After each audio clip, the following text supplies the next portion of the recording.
Discrimination, an essential subject from Vinaypedia in the Bhagavad Gita. It is stated that intelligence is above the mind, and the mind is above the senses. When one makes decisions based on purely the senses, they don't usually turn out to be right. When one makes decisions using his mind, they produce satisfactory results, sometimes right, other times wrong. However, when one uses his intelligence correctly and makes decisions, they usually produce good consequences because, as Srila Prabhupada says, intelligence is the discriminating power to understand an object, and it helps the senses make choices. Therefore, intelligence is supposed to be the master of the senses. Srila Prabhupada's books, lectures, conversations and letters offer a comprehensive presentation of this essential subject as seen in the Vinay's discrimination category. An introduction from his books is given below in the following 8 quotes. Quotes from Srila Prabhupada's books. Performing actions in terms of the directions of the scriptures is called pravti, or executing actions that deserve to be performed,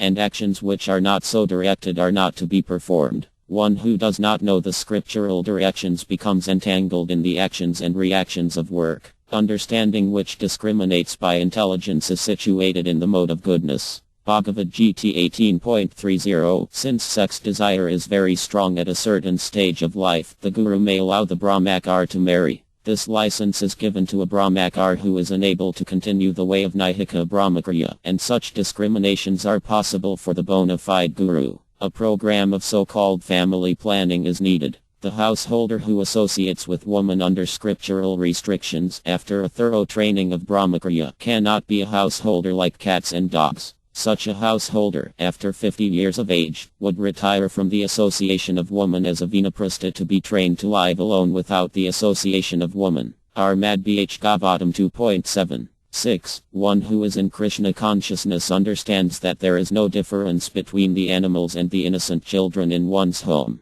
Even in ordinary life, it is our practical experience that a household dog or cat is regarded on the same level as one's children, without any envy. Like children, the unintelligent animals are also sons of the Supreme Personality of Godhead, and therefore a Krishna-conscious person, even though a householder, should not discriminate between children and poor animals. Armad Bh Gavatam 7.14. 9. Intelligence is the discriminating power to understand an object, and it helps the senses make choices. Therefore, intelligence is supposed to be the master of the senses. The perfection of intelligence is attained when one becomes fixed in the activities of Krishna consciousness. By the proper use of intelligence, one's consciousness is expanded, and the ultimate expansion of consciousness is Krishna consciousness. Armad Bh Gavatam 3.26. 29. A good man or woman accepts anything very easily, but a man of average intelligence does not do so. But, anyway, we should not give up our reason and discriminatory power just to be gentle. One must have good discriminatory power to judge a thing on its merit.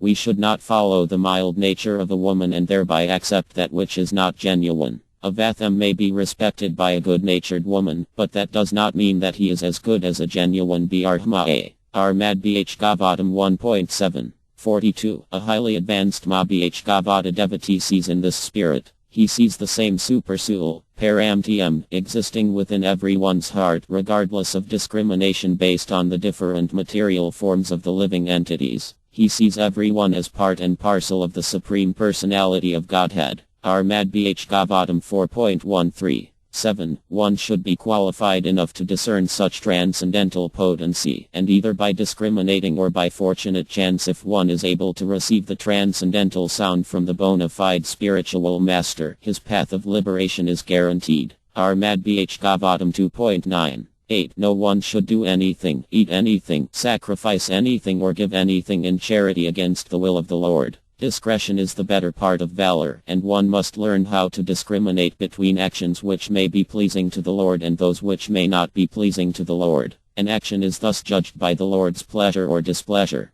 There is no room for personal whims. We must always be guided by the pleasure of the Lord. Armad Bh Gavatam 1.15. 24.